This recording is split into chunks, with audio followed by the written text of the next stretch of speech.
Hello dear students, welcome in my YouTube channel EduChange. Today we are going to learn a new lesson from standard 8th English. Name of the lesson is Miss Slippery. मित्रांनो, miss slippery हा इयत्ता 8वीचा इंग्रजीचा पाठ आपण आजच्या व्हिडिओमध्ये पाहणार आहोत. या धड्याच्या लेखिका आहेत पोपटी हिरानंदानी आणि हा ॲडॉप्टेड फ्रॉम द स्टोरी. तर ही जी कथा आहे पोपटी हिरानंदानी या सिंधी लँग्वेज रायटर आहेत पहा, आणि त्यांनी खूप अशी सिंधी भाषेमध्ये पुस्तकं लिहिलेली आहेत. 1982चं साहित्य अकादमी अवॉर्ड त्यांना मिळालेलं आहे. तर त्यांच्या एका मुलीची गोष्ट या लेखनाचा हा एक या ठिकाणी घेतलेला अर्क आहे किंवा सारांश आहे. Given below are extracts from the story of a lonely girl who is teased by classmates in school. एका एकट्या राहणाऱ्या मुलीला की ज्या मुलीला तिच्या शाळेमध्ये तिच्या मैत्रिणी चिडवतात, तर त्या मुलीच्या गोष्टीचा हा अर्क आहे इथे घेतलेला. Because she is upset and unnerved due to certain problems at home. तर ती मुलगी घरी अशी म्हणजे नाराज असायची, अपसेट, आणि अननर्व्ड म्हणजे घाबरलेली असायची. आता ती का असायची तशी, तर because she is upset and unnerved due to certain problems at home. तिच्या घरी असणारे जे काही प्रॉब्लेम्स आहेत, अडचणी आहेत, त्यामुळे ती तशी असायची नाराज. She is unable to do any task well. ती कुठलंही काम चांगल्या प्रकारे करू शकत नव्हती, त्यास ती पात्र नव्हती. The story tells us what happens next. मग ही गोष्ट आपल्याला सांगते की पुढे काय झालं. Part 1. I got ready and went to school. मी तयार झाले आणि शाळेमध्ये गेले. In the first period, our class teacher, who taught us English, told us to take out our composition notebooks. तर मी तयार झाले आणि शाळेत गेले. इन द फर्स्ट पिरियड म्हणजे पहिल्याच तासाला आवर क्लास टीचर, आमचे वर्ग शिक्षक की जे आम्हाला इंग्रजी शिकवायचे, त्यांनी आम्हाला असं सांगितलं की तुमच्या कंपोजिशन नोटबुक्स वर काढा. I took out the mathematics notebook by mistake. मी मॅथेमॅटिक्सची वही वर काढली चुकून. I replaced it quickly, but the teacher perhaps had kept her gaze fixed on me. I replaced, मी ती बदलली पटकन मी ती जी वरती काढलेली मॅथेमॅटिक्सची वही होती ती मी ठेवून दिली आणि पटकन इंग्रजीची वही वर काढली. परंतु कदाचित आमच्या ज्या शिक्षिका होत्या त्यांची काय होती, शी हॅड केप्ट हर गेज, तर त्यांनी त्यांची नजर माझ्यावर ठेवलेली होती. शी शाउटेड, त्या ओरडल्या त्या शिक्षिका. Come here with your book Sayali. तुझ्या पुस्तकाला घेऊन इकडे ये Sayali. I obeyed her but her angry looks made my legs tremble and when I reached her chair the notebook fell on her feet. तर त्यांनी मला हाक मारल्यानंतर मी त्यांची जी आज्ञा होती ती मी आज्ञा पाळली. I obeyed her but her angry looks, परंतु त्यांची जी अशी रागाने पाहिलेली जी नजर होती ना, त्यामुळे माझे पाय इकडे थरथर कापायला लागले. लेग्स ट्रम्बल म्हणजे थरथर कापणे. When I reached her chair, मी जेव्हा त्यांच्या खुर्चीजवळ गेले तेव्हा माझे पाय थरथर कापत होते. The notebook fell on her feet, आणि तिथे गेल्यानंतर माझ्याकडून एक वही जी होती ती त्यांच्या नेमकी पायावर पडली. Some girls laughed loudly. काही मुली मोठ्याने हसल्या. The teacher thought that I had dropped the notebook on purpose. शिक्षकांनी असा विचार केला की मी जणू काय ती वही त्यांच्या पायावर मुद्दामच जाणीवपूर्वक टाकली होती. She started at me with an all devouring look. She stared at me. हां, तर त्यांनी माझ्याकडे असा कटाक्ष टाकला की जणू काय त्या मला आता अतिशय रागाने त्या माझ्याकडे पाहिलं त्यांनी. All devouring look. All devouring look याचा अर्थ इथे दिलेला आहे पहा. अ फ्रायटनिंग लुक, घाबरवणारी नजर, की त्या नजरेने मी अतिशय घाबरून गेले. त्या काय म्हणाल्या पुढे, go and stand near your seat. जा आणि तुझ्या जागेवर तू उभी राहा. She yelled. त्या मोठ्याने ओरडल्या. एल्ड म्हणजे ओरडल्या, रागावल्या. I kept standing punished for the whole period.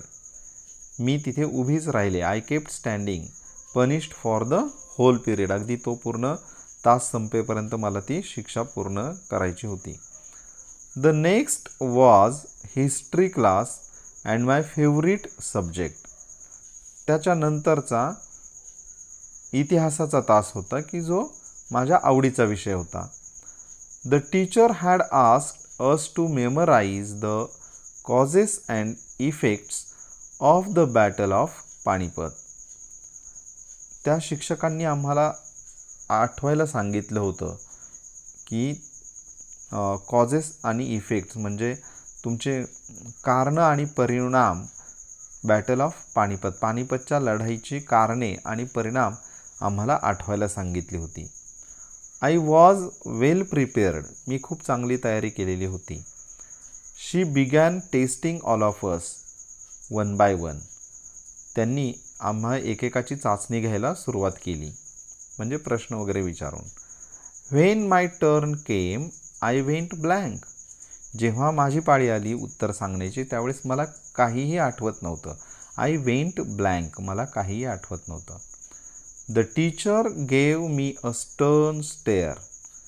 तर शिक्षकांनी माझ्याकडे असा एक जळजळीत कटाक्ष टाकला. स्टर्न टेअर, इथे पहा, स्टर्न म्हणजे कठोर, कठोर अशी नजर माझ्याकडे टाकली. While I stood there stiff still with my head hanging down in shame. While I stood म्हणजे मी त्या ठिकाणी उभी राहिले, ताठ उभी राहिले, आणि steel with my head hanging down in शेम. माझं डोकं होतं ते मी खाली घातलेलं होतं, लाजले होते मी लाजेने, आणि म्हणून मी खाली पाहत होते. Mama and papa continued their never ending tips. म्हणजे मम्मी आणि पप्पा त्यांची जी भांडणं असतात ना, टिप्स म्हणजे पहा इथे अर्थ दिला टिप्सचा. अ स्लाईट आर्ग्युमेंट. त्यांचं छोटंसं जे भांडण असतं ते कंटिन्यू, सतत चालू ठेवतात. देअर नेव्हर एंडिंग, कधीही न संपणारे छोटी छोटी भांडणं. Papa used every opportunity to express his annoyance. तर त्यांची जी चीड असते मनातली ना, ती चीड व्यक्त करण्यासाठी पप्पा नेहमी संधी शोधत असतात. Mama on her part. Mama तिच्या बाजूने did not allow any such occasion to slip without turning it into a vociferous quarrel. Vociferous quarrel म्हणजे काय? तर वसिफेरस म्हणजे noisy and forcefully in expressing one's feeling. मोठ्याने ओरडण्यामध्ये, मोठं भांडण करण्यामध्ये तिची आई जणू काय संधी सोडत नसायची. The quarrel was between the two. ते भांडण त्या दोघांच्यात असायचं. But the punishment inevitably descended on a third one, that is me at school. म्हणजे ते भांडण त्या दोघांच्यात असायचं, परंतु त्याची जी शिक्षा आहे ना, पनिशमेंट, ती इनव्हिटेबली म्हणजे काय? म्हणजे सर्टनली, अनिवार्यपणे, निश्चितपणे तिच्यापर्यंत आलेली असायची त्याची शिक्षा, त्या दोघांच्या भांडणांची. आईवडील भांडायचे आणि त्याची शिक्षा मात्र सायलीला भोगावी लागायची. That is me at school, तिच्या शाळेमध्ये. Where ever and when ever I heard raised voices I felt as if mama and पप्पा वेअर क्वारलिंग. तर जेव्हा जेव्हा तिला असे आवाज ऐकायला मिळतात ना, मोठे उंच स्वरातले, ती सांगते इथे पहा, आय हर्ड, जेव्हा जेव्हा मी असे ऐकते, व्हेअर एव्हर कोठे कोठे, आणि व्हेन एव्हर म्हणजे कधी कधी. जेव्हा जेव्हा मी असे आवाज ऐकते चढलेले त्यावेळेस मला असं वाटतं जणू काय माझे मम्मी पप्पाच भांडत होते. Were quarrelling. Sometimes even in the midst of silence mama's screams came piercing through my ears. म्हणजे कधी कधी काय होतं, अगदी शांत असताना सुद्धा, मिडस्ट ऑफ सायलेन्स म्हणजे शांतता असताना सुद्धा ममाची किंचाळी किंवा ममाचं ओरडणं माझ्या कानामध्ये घुसतं. And whenever I heard mama's high pitched yells my legs quivered. आणि व्हेनेव्हर म्हणजे जेव्हा जेव्हा मी मम्माचं जे असं उंच असं हाय पिच्ड येल्स अशी आरोळी ऐकते त्यावेळेस माझे पाय असे थरथर कापतात. क्विवर्ड म्हणजे ट्रम्बल्ड किंवा शूक, थरथर कापणे. पहा पुढे पहा. One day I was coming down the school stairs. एके दिवशी मी शाळेचे जिने उतरत होते. पहा, कमिंग डाऊन खाली येत होते.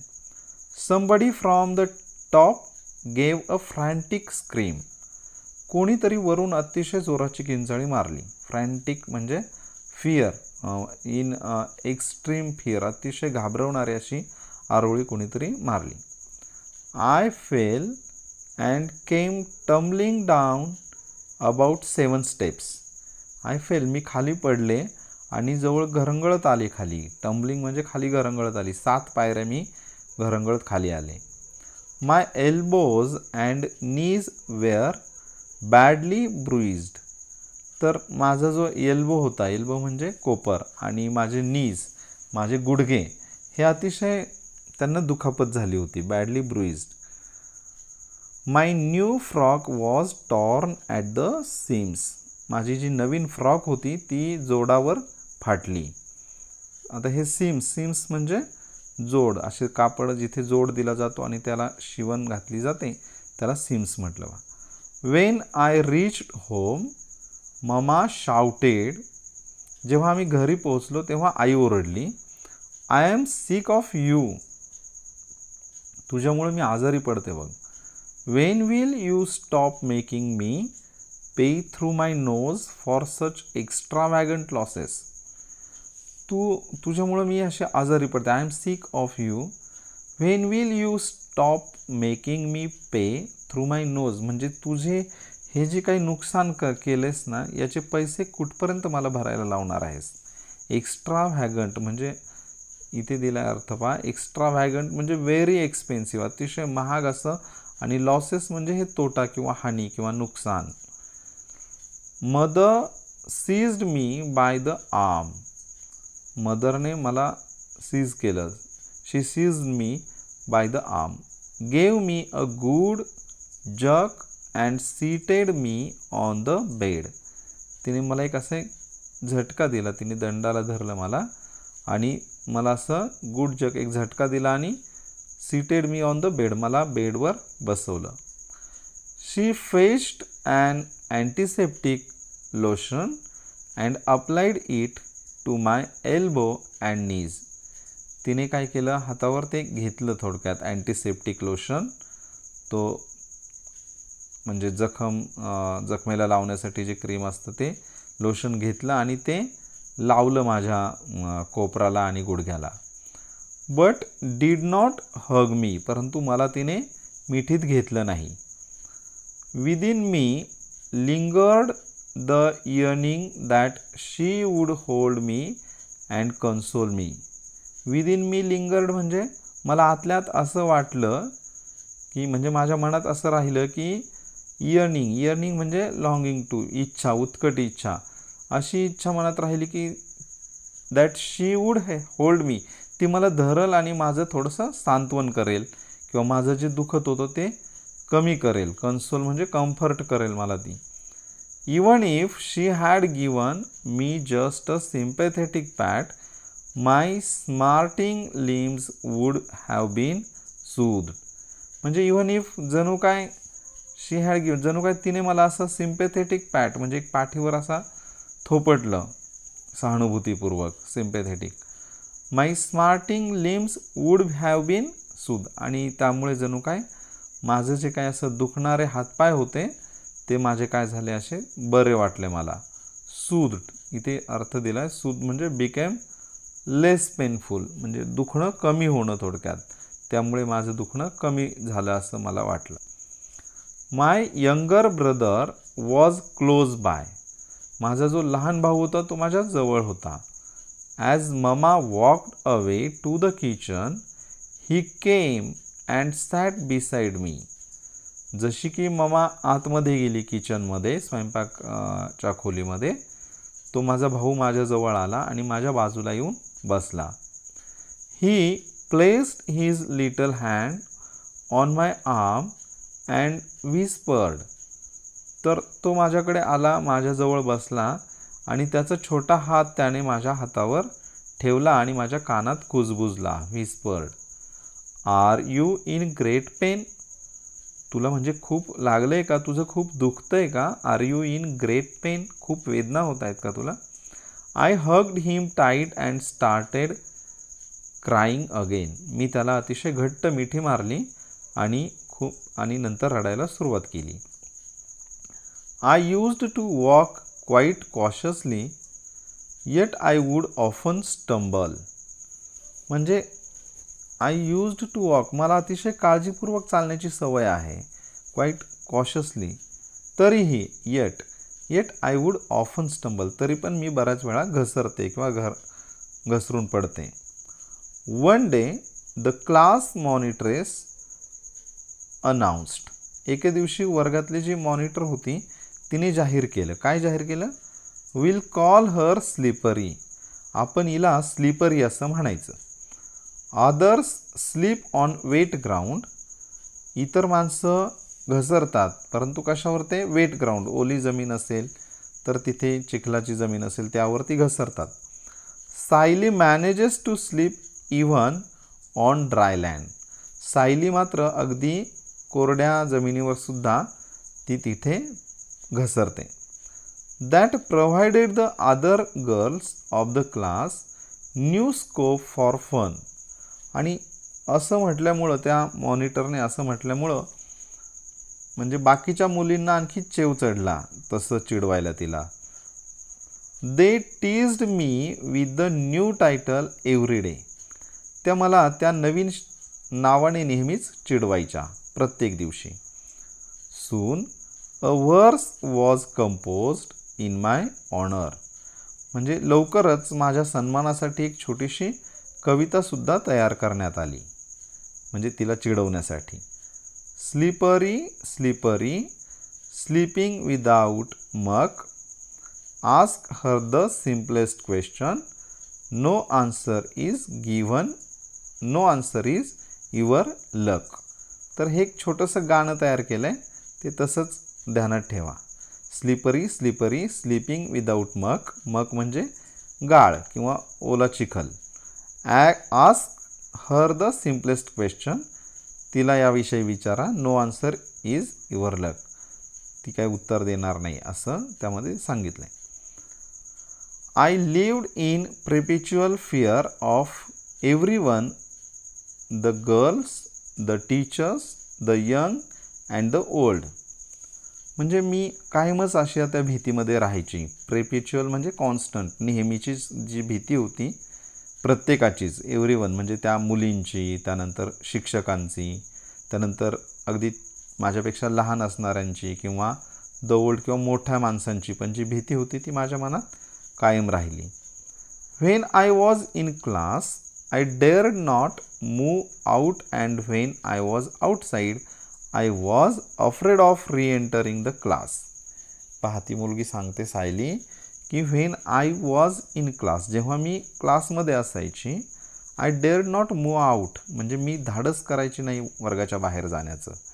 आणि व्हेन आय वॉज आउटसाईड, जेव्हा मी वर्गाच्या बाहेर असायची, I was afraid of reentering the class, मला परत वर्गात यायची भीती वाटायची. Nor could I muster the courage to speak to anyone.